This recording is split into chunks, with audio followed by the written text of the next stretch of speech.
Halo semuanya, perkenalkan nama saya Syifa Safitri dengan NIM belakang 127. Di sini saya akan menjelaskan peristiwa mengenai tuntutan kenaikan upah layak oleh buruh kepada pemerintah yang selalu terjadi setiap tahunnya. Seperti artikel berita yang sudah saya ambil ini.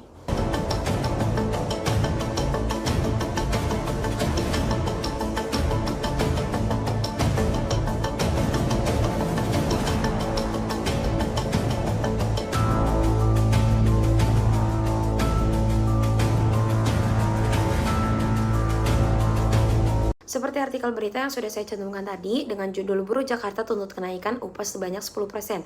Kenapa tuntutan ini bisa terjadi? Jadi, peristiwa ini terjadi karena ketidakpuasan buruh terhadap keputusan pemerintah atau pengusaha yang dianggap tidak memberikan kenaikan upah yang sesuai dengan kebutuhan hidup layak atau KHL. Situasi ini sering terjadi pada akhir tahun saat proses penetapan upah minimum regional atau UMR dan upah minimum provinsi atau UMP.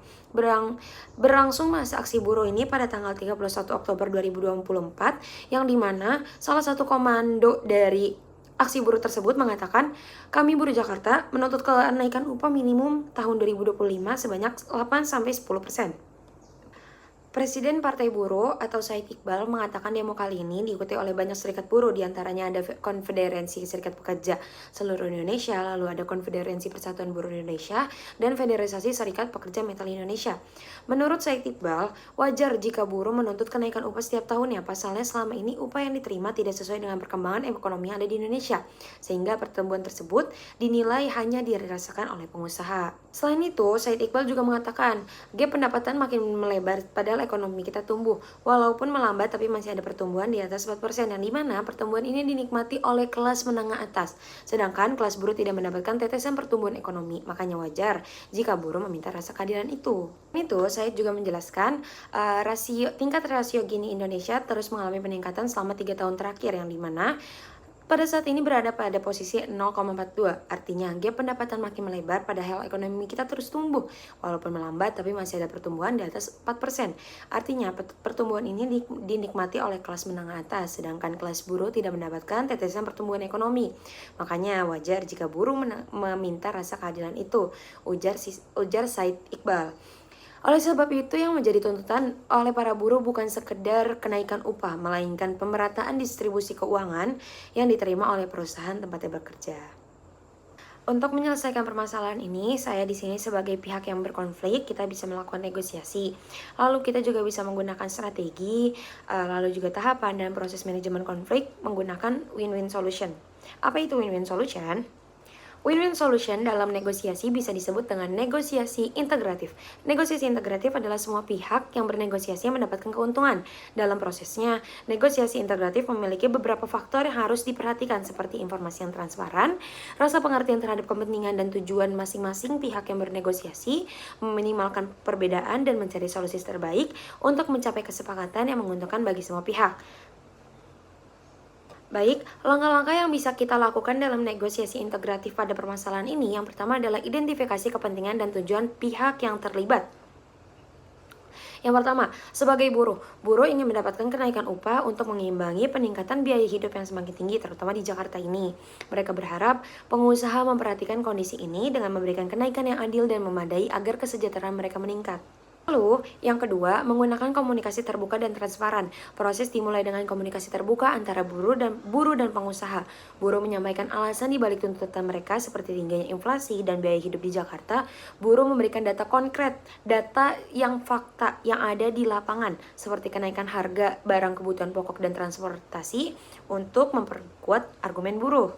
Yang ketiga, kita mencari solusi bersama, mengambil pendekatan negosiasi integratif, kedua belah pihak bekerja sama untuk mencari solusi yang tidak hanya memenuhi kebutuhan masing-masing, akan tetapi juga memperhitungkan kepentingan lawan.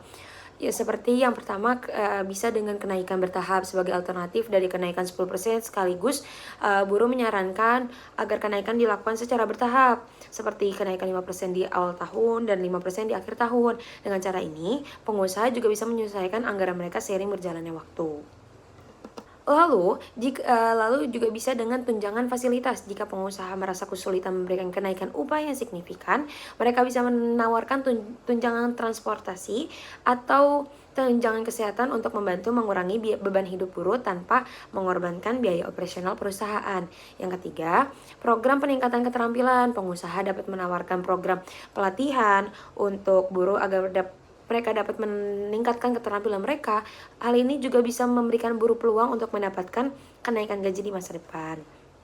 Lalu langkah selanjutnya yaitu meminimalkan perbedaan dan memahami kepentingan. Sebagai buruh, kita memahami bahwa pengusaha memiliki keterbatasan dalam meningkatkan upah secara langsung karena berbagai faktor eksternal seperti inflasi dan persaingan bisnis. Namun, buruh juga berharap kepada perusahaan agar tetap memikirkan kesejahteraan mereka. Nah, untuk langkah yang terakhir yaitu evaluasi dan implementasi solusi. Setelah tercapai kesepakatan, solusi diuji dengan cara implementasi kenaikan terhadap selama 1 tahun ke depan.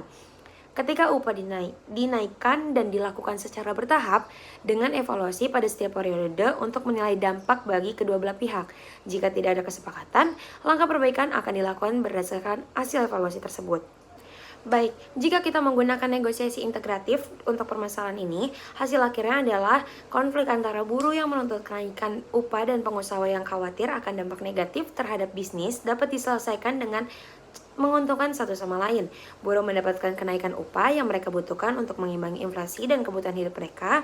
Namun, secara bertahap dilakukannya agar pengusaha bisa menyesuaikan anggaran mereka tanpa membebani perusahaan secara tiba-tiba. Dengan solusi ini, kedua belah pihak merasa akan dihargai dan didengarkan, menciptakan suasana yang lebih konstruktif untuk kolaborasi ke depannya. Keputusan ini menunjukkan bahwa dengan pendekatan yang tepat, negosiasi integratif dapat menciptakan hasil yang saling menguntungkan, bukan hanya untuk buruh, tetapi juga untuk pengusaha dan pemerintah, serta menjaga stabilitas sosial dan ekonomi di Jakarta. Baik, mungkin itu saja dari saya, kurang lebihnya mohon maaf dan terima kasih.